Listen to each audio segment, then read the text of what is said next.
Hi there, everyone. Mike LaBelle here with you. Night number one of our CFR memories, and I have some bareback riders with me and a couple of guys I call my friend, and we're going to have a late comer join us.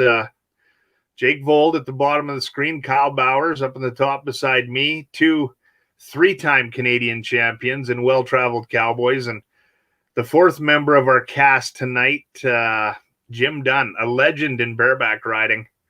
You know, welcome, guys. I think this is going to be fun. No, it'll be good. Jake's smiling. Exactly. Now, Kyle, I'm going to ask you this. If you were to predict anyone to be late on the show, would it have been Jim? No, definitely not Jim. I was definitely going with Jake on that one. Well, I've been sitting here for half an hour. Now, I'm going to talk to you guys first. It's we're talking CFR memories, and you guys both qualifying for a number of CFRs. Kyle, you've been there 15 times. Jake, you've been there 10 times. Your first time that you went into Northlands, when it was there, and you get inside of there, you find the dressing room and you walk in. What are the nerves like? We'll start with you, Kyle. Well, like you said, I've been there 15 times, so my first time was a long time ago. It'd be hard to remember that far back, but you know, I went there in the novice to start with, and like you said, you go down, you find the dressing room, and then the second place you go is you go behind the buck and chutes and just look around and look at the arena, and just seeing it from the chutes for the first time is just a whole different feeling that you can't describe. And it just, I mean, the energy just boils up inside of you, even when it's empty. And then once it fills up, I mean, there's no words to describe that first feeling at the CFR. Well, that's cool. And, you know, Jake, we talk about, and Kyle said, you're back behind the chutes. You see it for the first time. You walk into that dressing room and you see all the guys there. Is there some intimidation? Who are some of the guys you look at and you say to yourself, wow, I'm here? Well, I'm sitting here talking with one of the guys there. That was definitely an intimidating factor when we were there. But, you know, that first year I was just there to have fun. I was there to enjoy the moment and take it all in. And, yeah, I don't know. Like Kyle just said, you go to the change room, you drop your stuff off, you go check in, you do all your stuff. And I did the exact same thing. I just went behind the bucket chutes and stood on the back of the chutes. And, yeah, just finally reached a goal, like a huge goal in my life. So at that point, and you know, like I said, I don't remember a whole lot of it. I had a lot of fun that first year. It was good, and won some money and shocked some people, I think. And I know I shocked Kyle. He said he couldn't believe I rode 6 head of horses. He said in a row at that time. So it was good. You know, and that's good. Now, over the course of your guys' career, and I'll start with you, Kyle, because, you know, this will be I guess if I was to take a jab at Kyle Bowers, this would be it. You could be hashtagged with the guy that probably used more tape to ride with than anyone else. Just, it seemed like there was a lot of tape on your body come the end of things. We get in and you get ready. What's that? Nothing. Go ahead. You get ready and you're out there. If there's one horse or one animal that you were going to climb on that you thought, you know, I got to be ready, or the one that you really wanted, and, you know, maybe out of the eliminator pen or whatever, which horse would it have been in your time? You know, Mike, that horse changed, you know, throughout my career. That horse was different all the time. You know, back in the day when I first started, the one thing you could always count on was Painted Smile of Kessler's. You know, every time I drew that horse, I never knew at 6 seconds if I was going to make it to 8 seconds, but every time I did, and I mean, it was always definitely a first or second place check. She was an amazing old mare that you're scared of every time you get on, and that's definitely an extra roll of tape for her every time, but she'll take you to the pay window. Then at the same time, I mean, then you change gears and you go to horses like Graded Coconut, where I actually only got to get on one time. And it was at the CFR in Edmonton. And well, it was record there for quite a few years until Jake decided to break it once they moved to Red Deer. But, you know, like to only have that horse one time was a blessing and a curse at the same time, you know, because I think I could have won a lot of money on that horse if I got on it more times. But at the same time, again, at 7.8 seconds, I didn't know if I was going to make 8 seconds on that horse. So I didn't know if I could do it again. So I was pretty happy to have him and have my success on him, and then let other people do their thing. Now, Jake, you got to follow the careers of a lot of guys, including Kyle and a few other people. How much have you seen, I guess, the gear change, whether it be the riggings and gloves and how you guys bind and things like that? How much has that changed, say, over your career? Yeah, I kind of caught the tail end of a lot of guys' careers, and then the start of a new beginning. Kind of in my decade, it's definitely changed a lot. It was kind of the tight binds, flatter rigging, not saying so much flatter riggings, but a little bit lower down riggings. Kind of only one cheater on your glove, just your picky cheater. Bear down, and it was the kind of the tougher guys, and then everyone went to the beer stand after. And that was my first couple of years, honestly, and that's what everybody did. And it was some of the funnest years I ever had. Probably about the middle of my career, it took a huge shift. A lot of guys started acting like real athletes. You know, not saying we never were athletes, but just like these guys start training 300 days a year, and they're hiring different people. They're doing different deals, and the equipment changed too. The rigging started changing a little bit, adapting for certain horses. The gloves started changing, different bind setups and stuff. And you know what? You seen, I would like to say you've seen some more speed come into the game, kind of like foot speed and stuff like that. And you had to be able to adapt. So I found it challenging there for a bit too, to kind of change. It wasn't the old mentality of kind of hold for 2 to 4 jumps and build your rides and finish strong. You kind of had to do that right off the bat, especially when we got down to the NFR there. You weren't spurring that first jump. Like, it was just, you were behind, you know, you weren't even going to win a check. So seeing it change in that perspective, I guess, yeah, it's changed quite a bit. I still try to hold true to some old ways, but yeah, like a guy like Kyle, like he was so good on the harder horses, and you don't see a lot of guys these days that can ride the kind of horses that he could spur. But when you put them really good ones, boy, they can light them up. And you're seeing that in the scores too. Things are changing.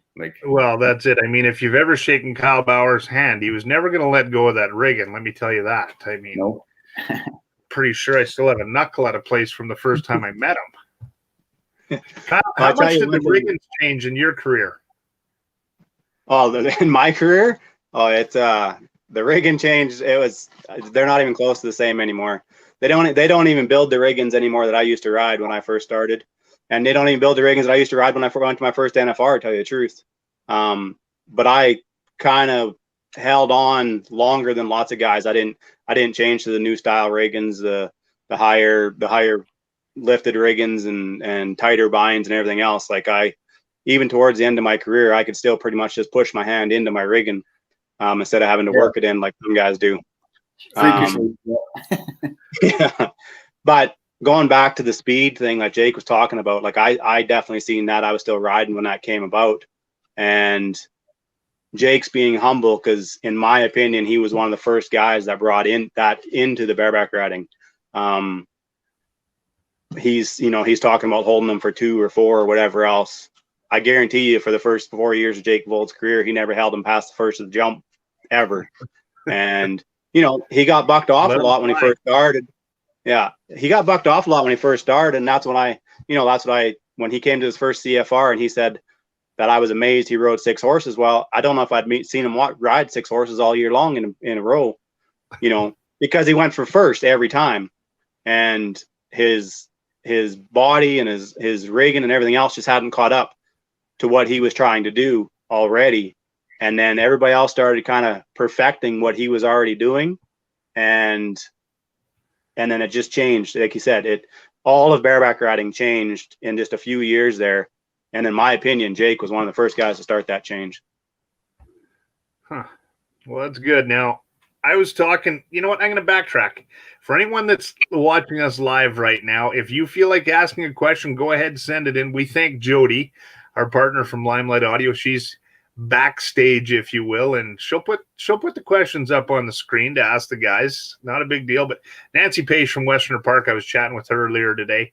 She gave me some of her memories, and she said one of the fondest memories she has is listening to the crowd cheer when they walk the Canadian champions out from the back out gate, and you get to walk to the inside of the arena and the crowd's cheering. You know what? For you guys, you know, obviously you've won 3 Canadian championships each. What's it like when they call your name and you know you're walking out to get that buckle, that saddle, and it's all there? Go ahead, Jake. You know, I honestly don't even remember the first time. That's a pretty surreal moment. It kicks in after, you know, when you get back home and you got your saddles and you got your buckles and stuff, and then it really settles in. Like that's when you kind of pat yourself on the back and you know you're like, I did it. I'd finally done this. I accomplished this. And for Kyle and I to be fortunate enough to do it a couple more times each was pretty damn cool. But, you know, we both had that mindset and that game plan too in our careers. Like we were going to try to win as many as we could. And Kyle now being retired, I'm not, but it's still the same idea, you know, like we never just stopped and won, never settled. And so but the first one though, it's pretty cool. I get, you know, it's hard to explain. How about for you, Kyle? I mean, when you first came in, there was a host of some pretty, I'm going to call it an executive group of bareback riders. And, you know, not that no one hasn't earned it when they've won it, but you had some tough competition. Oh, absolutely. You know, and like Jake was saying, like that first time is just a little bit different. Well, for me, it was even more different because I think a lot of people were kind of expecting Jake to jump out and win Canada at some point in time. You know, there wasn't a lot of eyes on me yet when I won my first one back in 2003. And like you said, I was riding against like Bill Boyd and Daryl Cholach and like lots of guys that have been there and done it. And like you said, like I looked up to them guys and Davey Shields, you know, like Davey he was strong at that point in time and nobody really knew if we'd be able to beat Davey. Right. And that first year when I walked away with that title, you know, it was different because I didn't really expect it already, you know, just in that year, you know, the CFR to me was an amazing week. I had a great week and things kind of just fell together for me. Later on, it was a few years before I won it again and the next time I won it in 2008, that time to me was my biggest win. And it was a lot to do with the fact that in 2007, there was a lot of people counted me out and pretty much said my career was over in 2007. And I wouldn't give up on it. You know, I didn't know if I'd be able to keep going, but I wasn't going to give up. And to come back in 2008, 2009, win 2 titles back to back, you know, that one in 2008 meant more to me than probably any other thing I won in rodeo. And, you know, to this day, I still remember winning it and just the emotions that went through me. You can't match them. Oh, that's cool. Oh, Lee Sinclair has sent us thoughts on getting an education in college rodeo while working on your bareback riding. So, Jake, college athlete, talk about that journey going from, say, the amateur or the semi-pro ranks into college, into pro. I guess on the college side of things, like Kyle and I both went south. I think you went south right off the bat, didn't you, Kyle, out of high school and stayed down there for a few years? I took 1 year off after high school and I was down in Texas, right, the following year. Yeah. See, and myself, I actually, right out of high school, I always knew Bill Boyd, and just for my personal experience, I was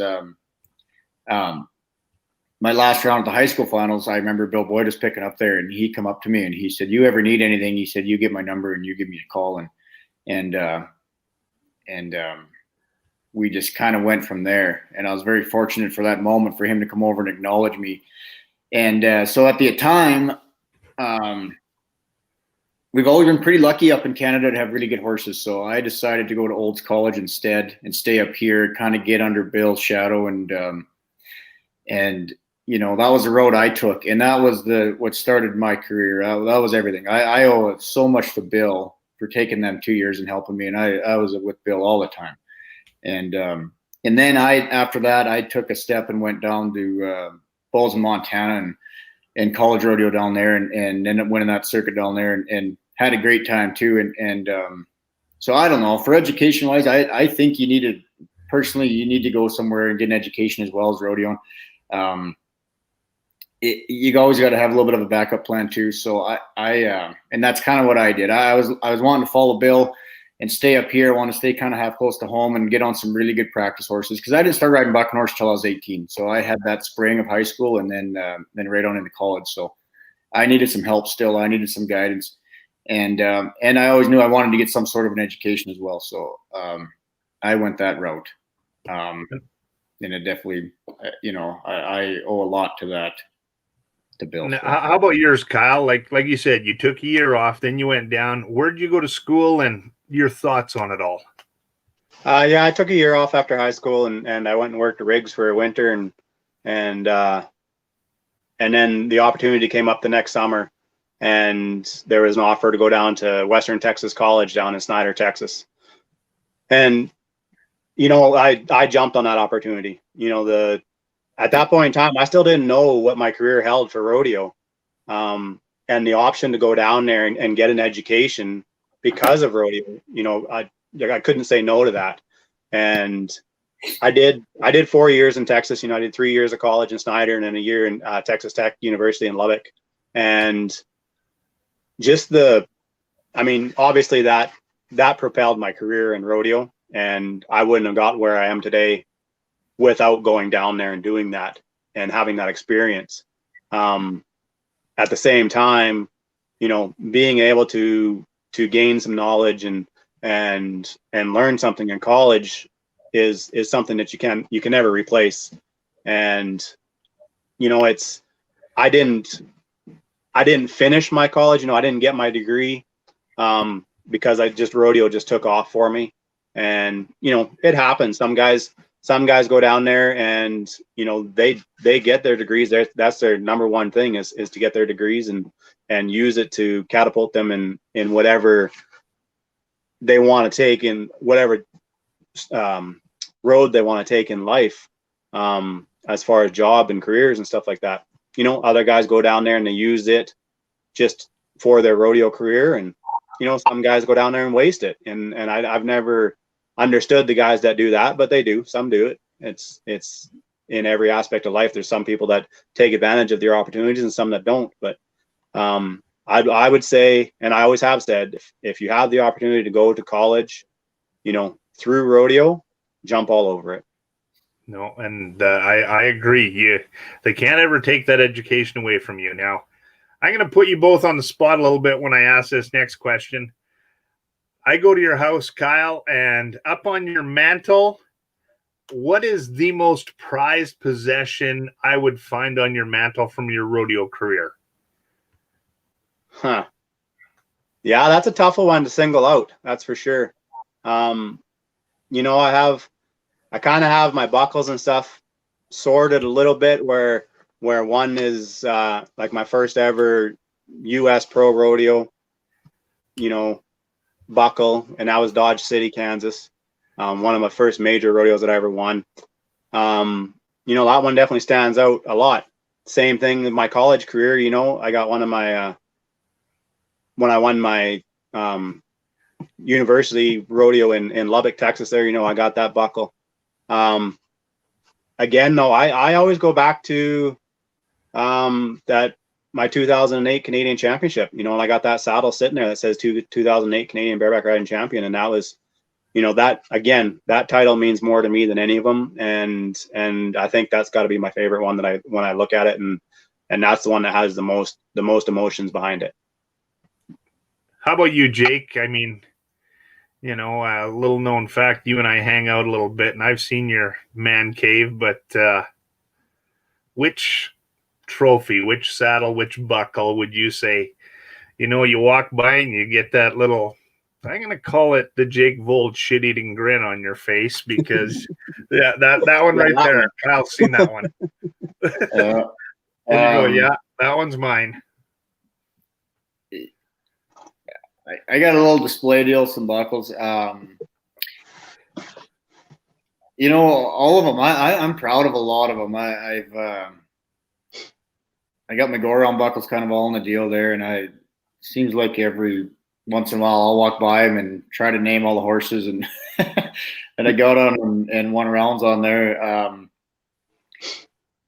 My buckles I wear, honestly, I wear my 2016 Canadian Champ buckle. That's something I'm super proud of. That was my third one, and that was that to me, like, put the icing on the cake right there. That was my best CFR ever. Set some records with that CFR, and that was one that, I don't know if I'll ever take that one off. And the other one I wear is Sundry Pro Rodeo buckle. Bill always wore a Sundry buckle, and he wore it everywhere, and he wore it very proud. And I just couldn't wait to try to get one. And I come close for a few years there, and I didn't know if I was ever going to get one. And then got one here a couple years ago, and I've never taken it off. I wear it everywhere. And and I got a Houston buckle. I love that thing, and I pick it up all the time and just stare at it, But yeah, I don't know. I'm proud of all of them, and even I got some saddles displayed now and stuff. And I go around them and look at them and sit in them once in a while and just reminisce on the time, I guess. And I don't know. I think you ask a lot of cowboys. Everyone's got their special moment, but I'm proud of a lot of mine. It's and Kyle knows too. It takes a lot of hard work and dedication, a lot of sacrifices in your life, and to accomplish those things, and you need to be proud of them. So. Awesome. Now, Steve Ward asked us, he goes, which one of your rodeos outside of Calgary and the Canadian Finals would you say were your favorite rodeos to compete at? Rodeos or rodeo? Well, different rodeos. I mean, Kyle went to a lot more than you do, because he would go to 2 or 3 in a weekend, but or 4 or 5. I went to 2 or 3. He went to 6 or 7. Yeah. Go ahead, Kyle. For me, it's in Canada. It's a pretty simple one. I mean, Armstrong, BC was always tough to beat for me. The crowd out in Armstrong is just a different crowd. It's electrifying every time, riding under the lights there. It's standing room only every year, no matter what. The stock there, they stepped up their game. It didn't matter if you had a 20-year-old horse that should have been at the end of her career. You take her out there and you're 90 points on her. I mean, that's all there is to it. There's everything about Armstrong is just electrifying from the time you get there until the time you leave. And I imagine for Jake, probably from the time he leaves the bar afterwards, it's just nonstop in that place. And that was always one of my most favorite rodeos to go to. I agree with Kyle. I got 2, and it's my hometown rodeo, but Ponoka Stampede's always treated me very well. And I think that's one of the best rodeos in the world, honestly, in North America. And I don't know how it doesn't win PRC Outdoor Rodeo of the Year. Like that rodeo is so badass. It's undeniable. But I got a deal too with Armstrong. That's, it's under the lights. It's like Kyle said, everything bucks. It's just the atmosphere, and it's a little smaller venue, and it's always packed. And everyone's screaming and hollering all the time, and they got, it's such good music. It's everything. You get there and you get pretty jacked up. Everyone comes and rides good and ropes good, whatever they're doing there. It's a hell of a rodeo, and that's definitely one of my favorites too. Yeah. Now we'll switch gears just a little bit here and go back towards the dressing room. And over the course of both your careers, there's one thing that's changed and always for the better, and it's been sports medicine. Okay, whether it be the physical challenges or the mental challenges.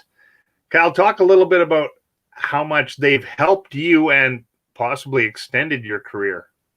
Oh, I can't even, there's no way I could describe everything that they've done for me. We'd be here forever. Again, like, I know it's a broken record, but going back to the same thing, when they were telling me, when the rodeo announcers, like at Calgary Stampede, Bob Tallman, after my first horse, Calgary Stampede, I walked out of the arena, or tried to walk out of the arena, and I heard Bob Tallman say, this right here, you guys are probably watching this Cowboys last time in the arena. Like, that's how close they were to writing me off and being done with my career. I'd been dealing with that injury for a year up to that point. I mean, I'd gone and done everything. Dale Butterwick from sports medicine. I walked into his sports medicine room after my ride. In the middle of the rodeo, he put me in his car and he drove me across the city of Calgary to, and I just drew a blank on what her name was now. What Bonnie. Do you remember her name, Jake? Bonnie, yeah. Drove across to her house, and she worked on me in her living room. She was on maternity leave. She wasn't taking any new patients, and Dale made a phone call and got her to see me. And I went there to her house every day for the next 4 days that I was in Calgary. And by the end of that fourth round, I got off my horse and walked out with no pain. Awesome. And I mean, like, it was, but that's just one example of, but I mean, that's like going above and beyond what they need to do for us, but that's what they do for us every day. Every time we're at a rodeo, they go above and beyond, and none of us would be here without them. Now, how about for you, Jake? Because I know if Jim Dunn was on, his version of sports medicine, I'm pretty sure came in a brown bottle. You know, so I know you've, had some injuries over the years. What does it look like for you? Because I know the technology has even changed a bunch in the last 3 or 4 years. Yeah, like Kyle said, like, it's them guys have been burning on. That's the reason I'm still able to do what I love to do too, is because of them. And I kind of caught the tail end of Dale Butterwick being the head of the show there, and now, like, with Brandon Tommy and Prairie Therapy and stuff like that, and them guys. God, I've definitely had my fair share of some injuries, and those guys have kept me going. And it's sometimes it's just getting the reassurance that, okay, you've torn something, but that's about all you can do with it. That's, you just kind of got to suck it up and do it. Okay, that's okay. I can do that. I don't need no extra TLC or nothing like that. Let's go. And other times it's like, well, that's you're better off. Better take a month off here. That one's kind of a little more serious. So them guys have been good. But I do know I would really like to thank somebody on here. Well, Brandon has done a lot, and John Reinbolt. Them guys have been. Christine there at Prairie Therapy, like that. For me, I'm just gonna name them right now.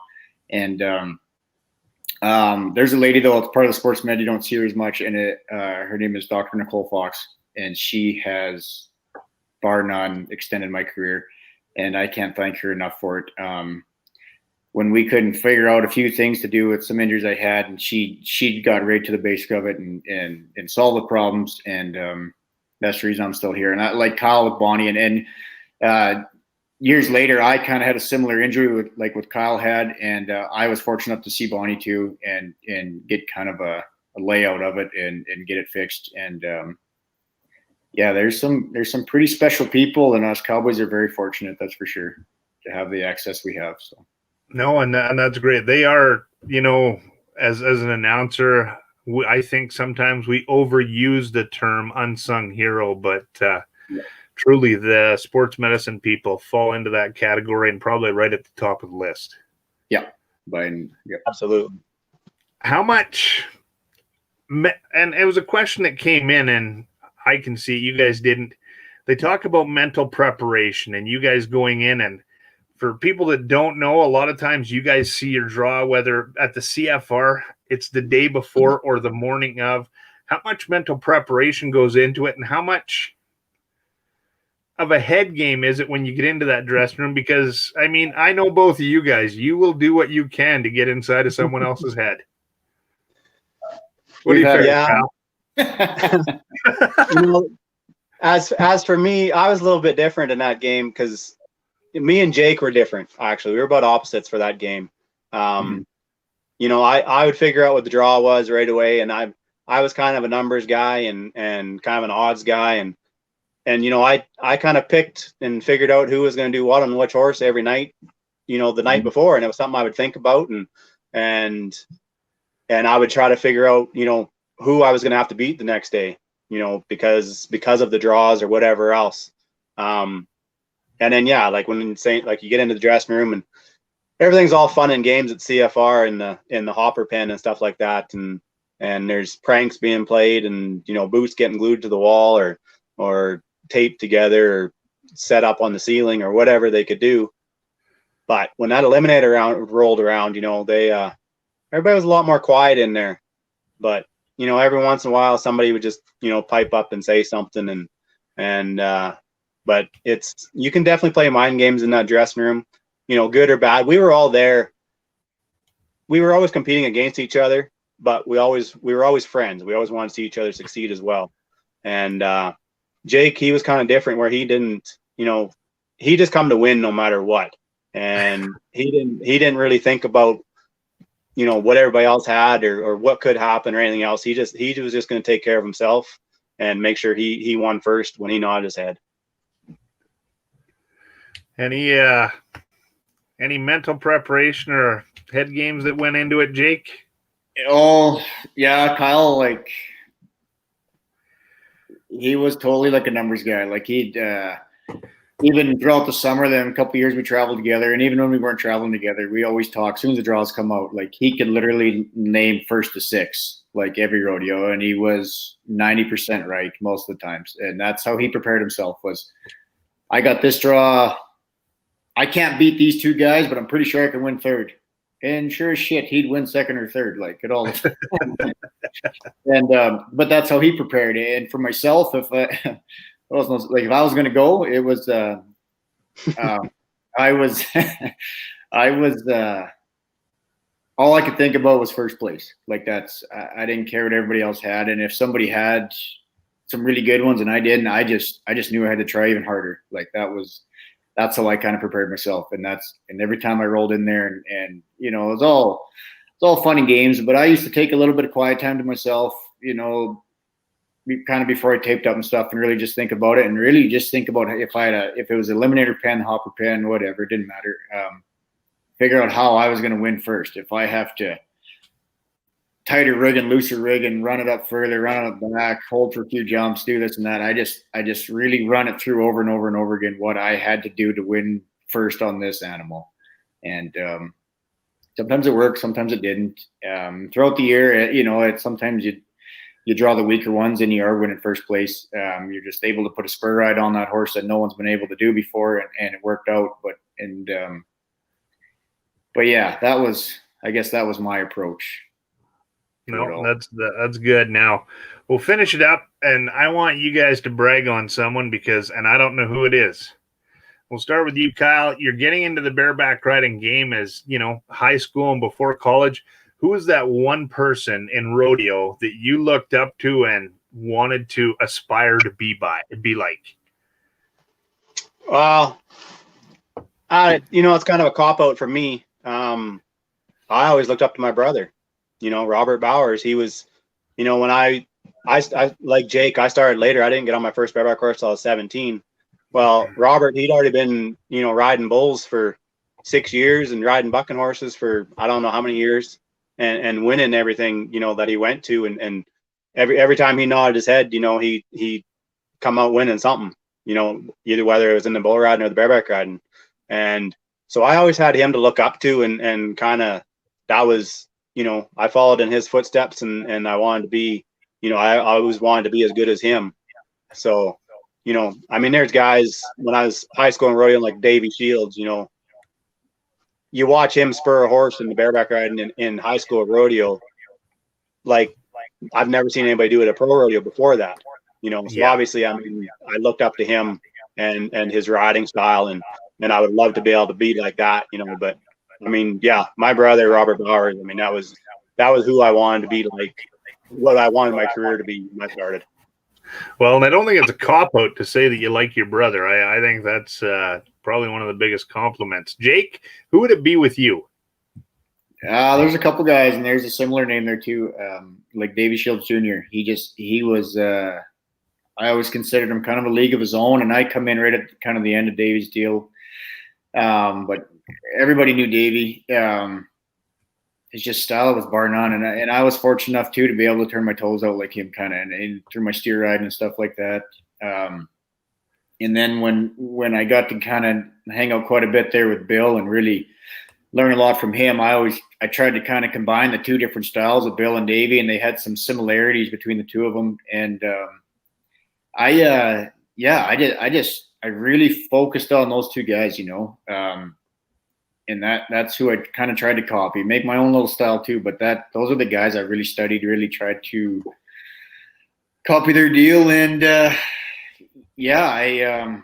don't know. I guess it kind of all fell into place. But when I think of style wise, and the guy I wanted to be was Davy, definitely. Well, he definitely had a style that was almost perfect when you think about bareback riding. I don't know. He was born to turn his toes out, I guess. Yeah. It exactly was perfect.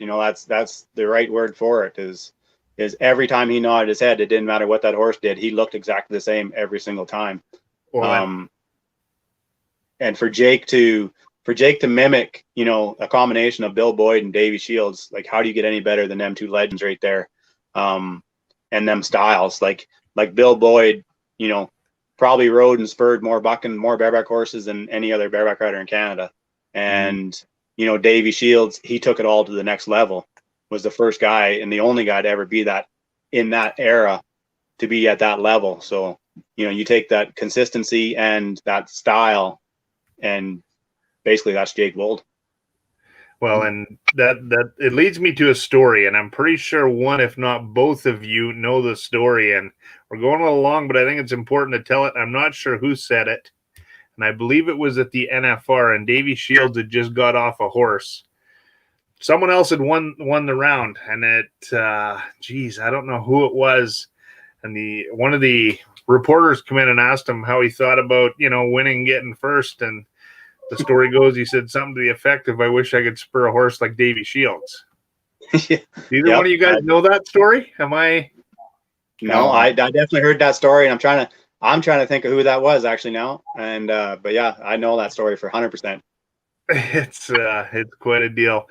Well, I thank you guys both, and it's great. Many CFR memories from both of you. I know when I first started doing TV and reporting, I got the opportunity to talk to Kyle a lot over the past number of years. I've got to talk to Jake more than a lot of other people, that's for sure. He enjoys the limelight. I want to thank you both. I know, Kyle, you're working up in BC right now, and go ahead. Let's see the logo on your hat, Jake.